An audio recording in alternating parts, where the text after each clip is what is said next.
to the YouTube channel of Adarsh Navodaya education group. देखिए हम लोगों ने कल पढ़ा था वर्ब मैंने बताया था आपको बहुत ही इम्पोर्टेंट टॉपिक होता है, और उसके बाद आता है एडवर्ब, वही पढ़ेंगे। पार्ट्स ऑफ स्पीच एडवर्ब पढ़ते हैं। एडवर्ब का मतलब क्या होता है?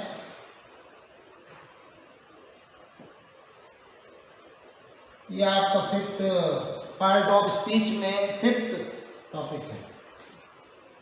पार्ट ऑफ स्पीच जिसे हम लोग कहते हैं क्रिया विशेषण।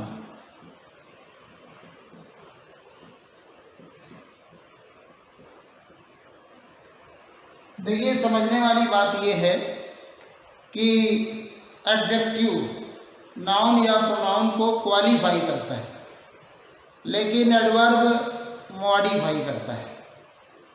बहुत कभी इस बात का भ्रम नहीं करना चाहिए कि एडवर्ब क्वालिफाई करता है, विशेषता बताता है। एडवर्ब हमेशा मॉडिफाई करता है, मतलब अर्थ को सीमित करता है। वो अर्थ फैले हुए अर्थ को लिमिट में ले आता है, उसको संकुचित कर देता है, सीमित कर देता है। जैसे वो आया, आना वर्ब है, तो अब आया तो कभी भी फैला हुआ अर्थ है, कभी भी आ सकता है। कब आया मतलब, तो यहाँ पर क्या होता है कि वो जल्दी आ गया, तो जो देर से आया और जल्दी आया, ये दो अर्थ में से इसने एक अर्थ कर दिया कि जल्दी आ गया या देर से आया, तो दोनों ही एडवर्ब हैं। और एडवर्ब क्या करता है? हमारा जो एडजेक्टिव है पार्ट ऑफ स्पीच, वर्ब और अन्य एडवर्ब को मॉडिफाई करता है। मतलब इसको एकदम शॉर्ट में कहें तो ये एडजेक्टिव, वर्ब और एडवर्ब के अर्थ को सीमित करता है। एडवर्ब मॉडिफाइज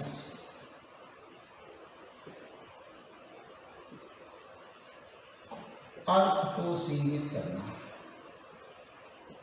अर्थ को सीमित।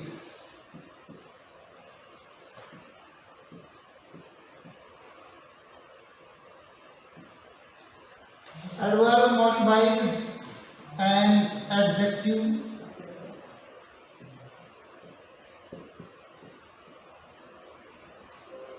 Verb and another adverb। देखिए वैसे तो एडवर्ब प्रत्येक पार्ट ऑफ स्पीच को मॉडिफाई कर सकता है, के अर्थ को सीमित कर सकता है। यहाँ तक कि ये कभी कभी पूरे वाक्य के अर्थ को भी सीमित करता है। जब कभी वाक्य के बीच में दो कॉमास के बीच में कोई क्रिया विशेषण आता है, तो वो लगभग पूरे वाक्य को मॉडिफाई करता है। तो वैसे तो ये प्रत्येक पार्ट ऑफ स्पीच और पूरे वाक्य को भी मॉडिफाई कर सकता है, लेकिन मुख्य रूप से ये एडजेक्टिव, वर्ब और अन्य एडवर्ब को मॉडिफाई करता है। देखिए कैसे।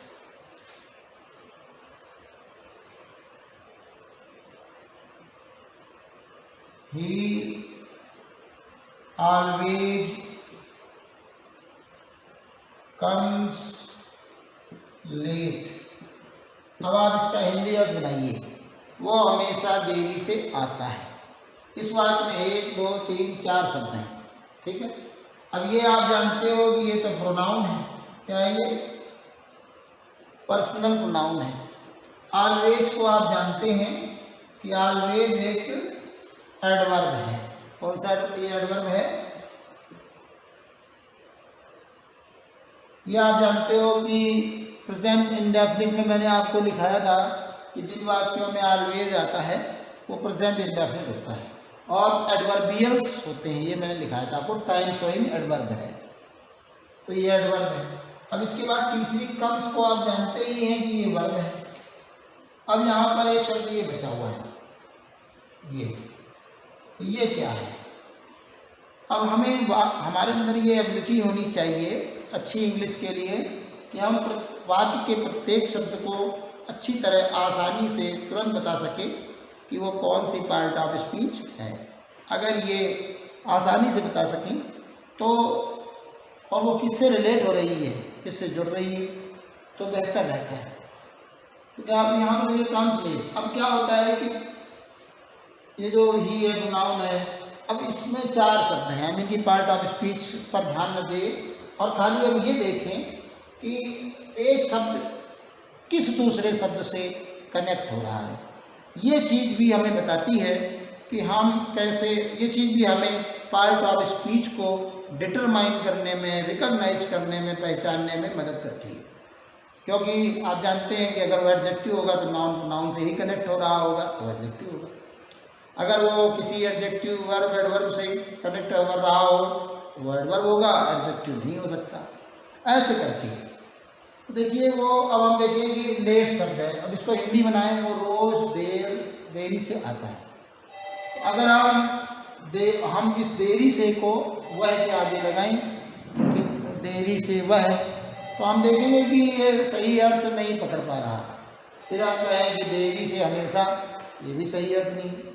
देरी से आता है, अब हम जब तीनों शब्दों के आगे हमने देरी से लगाया तो हमने देखा कि आता है के आगे इसका कॉम्बिनेशन सटीक हो रहा है, अर्थ परक हो रहा है, सेंसिबल हो रहा है। और यही सेंसिबिलिटी जो है, अर्थ परकता जो है, ये इंग्लिश की मूल धारणा है जिसके आधार पर सभी नियम बने। अर्थ को बचाने के लिए ही सारे नियम काम करते हैं। तो हम समझ गए कि ये लेट जो है इस वर्ग से कनेक्ट हो रहा है, इस वर्ग के अर्थ को सीमित कर रहा है। मतलब ये क्या है, ये एडवर्ब है। एक बात और ये कि जो शब्द जिससे जुड़ता है उसके आसपास ही रहता है तब तक जब तक कि अर्थ में कोई नुकसान न होना शुरू हो। तो हम समझ गए कि ये एडवर्ब है लेट, ये भी एडवर्ब है। तो यहाँ पर 2 एडवर्ब है, एक अब हमेशा आता है और देरी से आता है। देखिए दोनों ही शब्द वर्ब में जुड़ने पर सटीक अर्थ दे रहे हैं। हमेशा वह और आता है वह, ये कोई अर्थ नहीं बन रहा। तो इस तरह से हम ये रिकॉग्नाइज कर पाते हैं कि ये एडवर्ब है इस विधि से। ठीक है, अब आप देखिए कि ये जो एडवर्ब है ये इस वर्ब को मॉडिफाई कर रहा है, इसलिए इसे हम लोग कहते हैं एडवर्ब ऑफ वर्ब। क्या कहते हैं, एडवर्ब ऑफ वर्ब, क्योंकि ये वर्ब को मॉडिफाई कर रहा है। ये भी वर्ब को ही मॉडिफाई कर रहा है, ये भी एडवर्ब ऑफ वर्ब ही है। ठीक है, तो हमने आपको बताया था कि एडजेक्टिव वर्ब और दूसरे एडवर्ब को मॉडिफाई करता है। तो यहाँ पर आप देखिए दोनों जो है वर्ब को मॉडिफाई कर रहे हैं, वर्ब के अर्थ को सीमित कर रहे हैं। और दूसरा देखते हैं, यही बात है, he always comes very late. इसमें हमने एक शब्द और जोड़ा है। हम इसके पहले के 4 अन्य शब्दों को जानते हैं अच्छी तरह। ये वर्ब है, ये एडवर्ब है, ये भी एडवर्ब है, ये प्रोनाउन है। अब एक शब्द बचता है वेरी। ये किससे जुड़ रहा है, किसके अर्थ को सीमित कर रहा है। देखिए ये ऑलवेज और लेट तो पहले ही पता हो चुका था कि ही से नहीं जुड़ रहे हैं, ये वर्ब से जुड़ रहे हैं, तो हमें इसको ध्यान देने की जरूरत नहीं है। तो हम कहें कि बहुत वह, बहुत हमेशा, बहुत आता है। बहुत आता है क्या मतलब, देर आने में, देरी से, जल्दी से, तेजी से, धीरे से, ऐसे हो सकता है। लेकिन बहुत क्या है, बहुत पानी हो सकता है, बहुत आटा हो सकता है, बहुत समय हो सकता है, लेकिन बहुत आता है नहीं हो सकता। तो इससे भी नहीं जुड़ रहा। और हम पहले बहुत देरी से, तो हमने जब इस बहुत को इन सभी शब्दों से जोड़ा तो ये किसी में सटीक अर्थ देता हुआ नहीं लगा, लेकिन जब हमने लेट से जोड़ा तो इसमें बढ़िया से इसका अर्थ मिल गया, खुद मिल गया, बहुत देरी से। तो इसका मतलब क्या हुआ, ये बहुत शब्द इससे जुड़ रहा है, इसके अर्थ को मॉडिफाई कर रहा है। तो ये देखिए इससे कनेक्ट हो रहा है। अब आपको मैंने बताया था कि अगर वर्ब को, एडजेक्टिव को या किसी दूसरे एडवर्ब को के अर्थ को सीमित करे तो ये एडवर्ब होगा। अब आप देखिए वेरी किसको, किसके अर्थ को सीमित कर रहा है, किसको मॉडिफाई कर रहा है, एडवर्ब को। तो ये क्या हुआ, एडवर्ब, बिल्कुल सही। ये भी एक एडवर्ब है, लेकिन ये कौन सा एडवर्ब है, एडवर्ब ऑफ एडवर्ब। तो ये आपका हो गया एडवर्ब ऑफ एडवर्ब। ठीक है, अब आप और देखिए,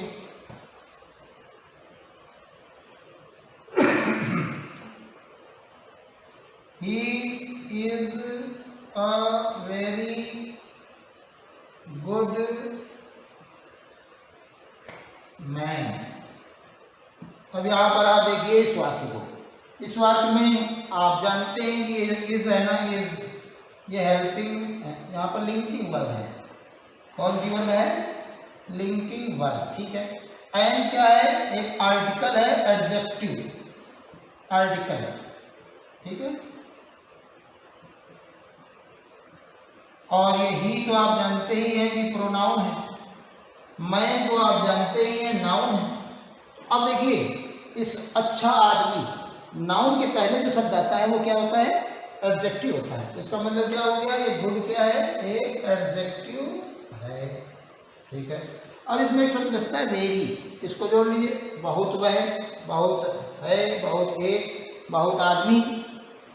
अच्छा, वेरी क्या है, संख्या को नहीं दिखाता है, तो इसका मतलब ये आदमी से नहीं जुड़ सकता, क्योंकि इंसान ये जो काउंटेबल नाउन है और ये काउंटेबल नहीं है, तो ये इससे नहीं जुड़ सकता। तो इसका मतलब एक ही शब्द बचता है, हम इसके साथ भी जोड़कर देख लेते हैं, बहुत अच्छा व्यक्ति। एकदम सटीक अर्थ बैठ गया, बहुत अच्छा, मतलब अगर तीनों को जोड़ें, बहुत अच्छा आदमी।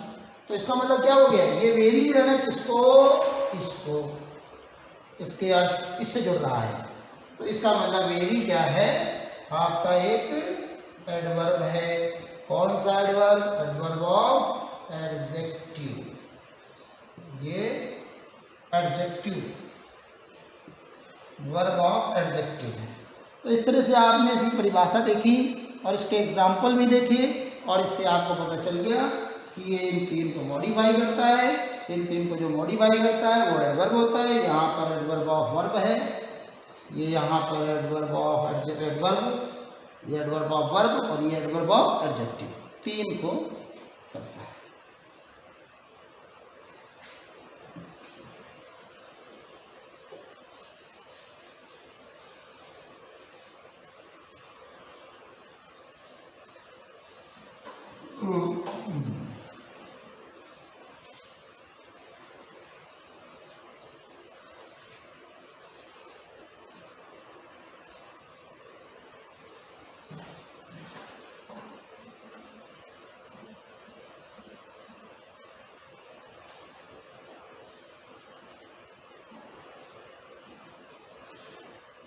अब आपने एडवर्ब देख ली, उसकी परिभाषा, उसके एग्जाम्पल।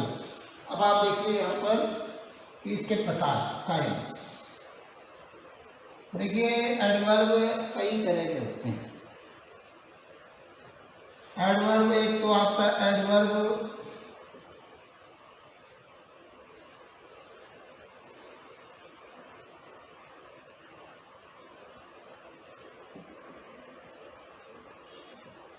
एडवर्ब ऑफ टाइम, समय को दर्शाने वाले क्रिया विशेषण शब्द। एडवर्ब ऑफ टाइम समयवाचक। ठीक है, समय को बताते हैं जो क्रिया विशेषण।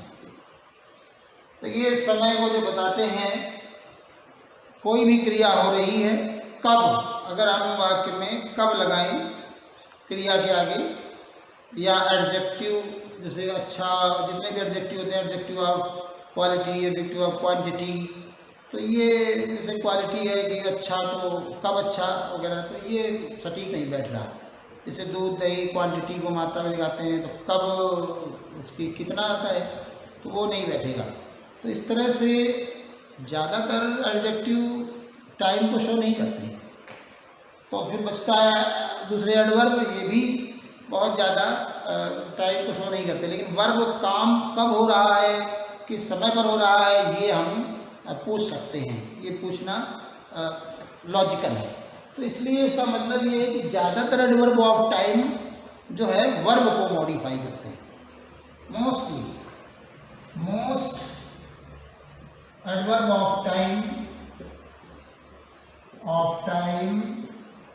modifies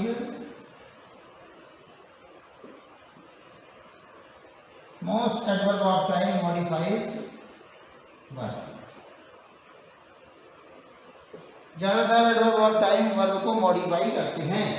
और इसमें क्या होता है कि व्हेन हम लिखते हैं जब वर्ब के आगे हिंदी में कि कब जाता है, कब आता है, कब सोता है, कब, तो इसमें क्या होता है हमको ये एडवर्ब मिलता है। जब वर्ब के आगे हम लगा देते हैं व्हेन, तो एडवर्ब ऑफ टाइम हमको मिल जाता है। देखिए, तो ये एडवर्ब ऑफ टाइम कैसे मिलते हैं। अगर आपको एडवर्ब ऑफ टाइम देखना है तो आप वर्ब के आगे व्हेन लगाइए, कब लगाइए हिंदी बनाकर, तो जो उत्तर आए वही एडवर्ब ऑफ टाइम होगा।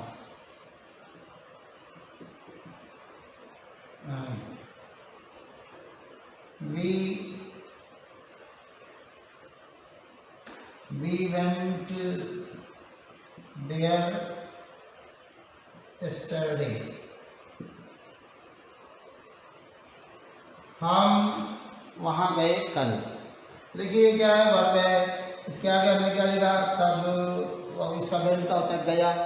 तो हाँ, हम गए कल वहाँ, तो कब गए, तो उत्तर आ जाएगा तुरंत। हम जब कब ये गए लगाएंगे तो आ जाएगा yesterday.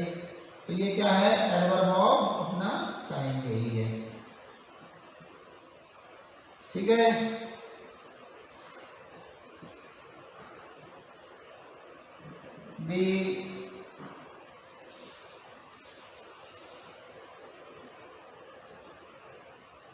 The students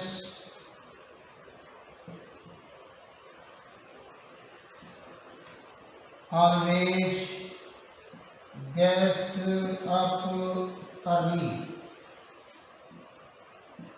in the morning। अब आप ये बात देखिए, तो यहाँ पर वर्ब क्या है, ये गेट अप।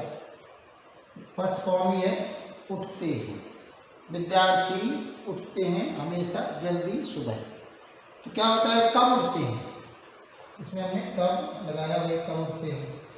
तो कब उठते हैं, तो पता चला जल्दी उठते हैं। ये एडवर्ब ऑफ टाइम है, एडवर्ब ऑफ टाइम। ठीक है, ये आपका एडवर्ब ऑफ टाइम है। कब उठते हैं, जल्दी। और जल्दी कब उठते हैं, हमेशा। तो ये भी एक एडवर्ब ऑफ टाइम ही है, हमेशा आदत को दिखाता है। तो ये दोनों ही, एक और एक, दो एडवर्ब ऑफ टाइम। अब आप कोई कह देगी सुबह, तो सुबह क्या है कि ये तो साफ साफ ये एक फ्रेज है, कॉम्प्लीमेंट पूरक है, क्योंकि इसमें एक शब्द हेडवर्ड है, वो नाउन है। एडवर्ब नाउन से नहीं बनता, तो इसलिए इन द मॉर्निंग नहीं है। और नाउन के आगे प्रीपोजिशन आ जाए तो वो एक कॉम्प्लीमेंट होता है और एक फ्रेज होता है, शब्दों का समूह जो पूरक की तरह कार्य करता है, अर्थ की पूर्ति के लिए आता है, वर्ब की क्रिया के अर्थ की पूर्ति के लिए। तो इस तरह से हम देखें एडवर्ब ऑफ टाइम तो बहुत सारे हैं। ऑलवेज, अर्ली, लेट, कब लगाने पर जो आती है,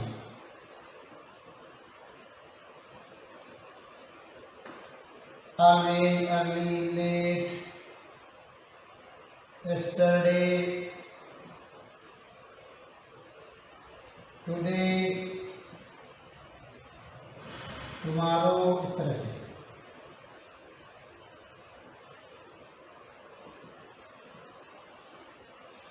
टुमारो है ना, समय को बताने वाले। इस तरह से आप बहुत सारे हो सकते हैं। आप देखिए ETC, तो ये एडवर्ब ऑफ टाइम हो गया आपका। इसके बाद दूसरा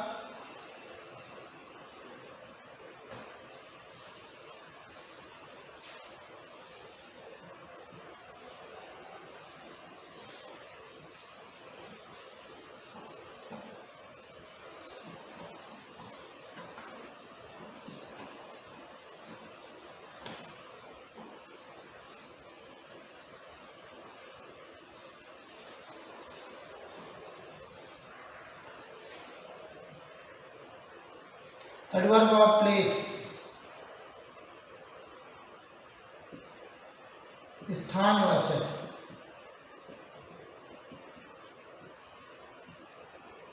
ये क्या बताते हैं?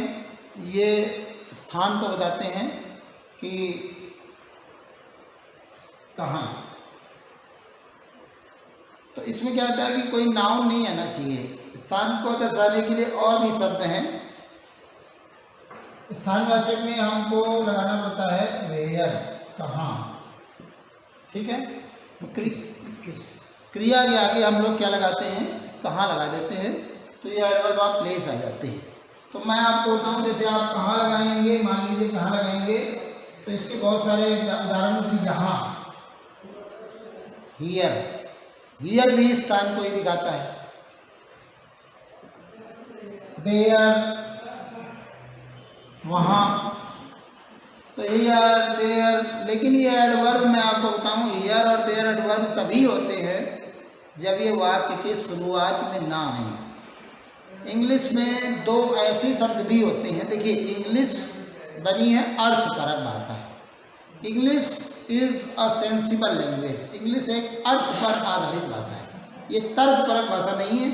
लेकिन इंग्लिश में दो ऐसे शब्द होते हैं, दो तीन कुछ शब्द ऐसे होते हैं जिनमें कोई अर्थ ही नहीं होता।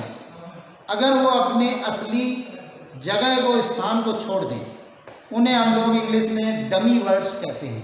DU,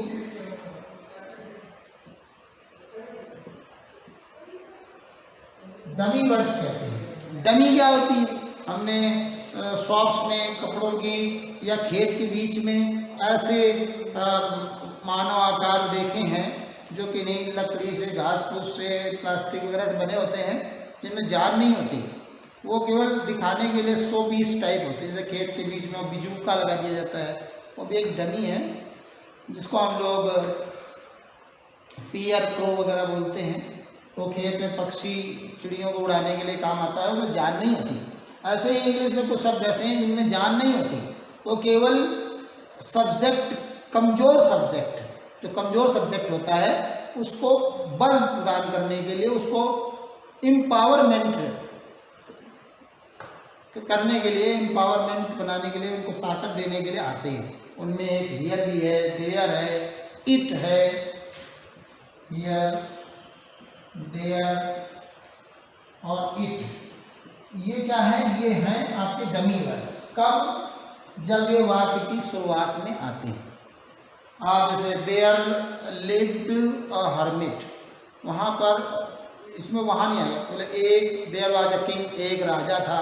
there lived a hermit, एक सन्यासी। There lived a hermit in the village, गांव में एक सन्यासी रहता था।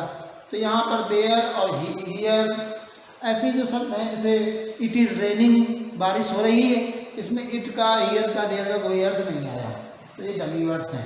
तो हियर, देयर एडवर्ब कब होंगे? जब ये बाद में आएंगे, पहले नहीं। पहले आने पर ये एडवर्ब नहीं होंगे, बल्कि सब्जेक्ट को पावर देने के लिए, कमज़ोर कर्ता को ताकत देने के लिए जाते हैं।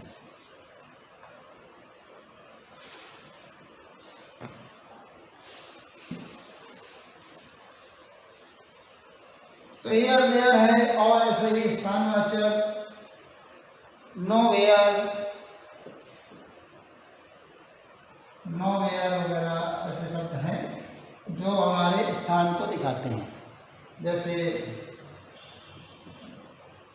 आई have been living, I have been living here for 5 years। अब आप यहाँ देखिए, रह रहे, कहाँ रह रहे हैं? यहाँ। ये एक आपका एडवर्ब है, adverb of place. Go there at once, तुरंत वहाँ जाओ, कहाँ, वहाँ। ये देखिए ये आपका एक एडवर्ब ऑफ प्लेस है। तो इस तरह एडवर्ब ऑफ प्लेस हम क्रिया के आगे कहाँ लगाने का प्राप्त करते हैं। आज के लिए इतना ही। Thanks a lot.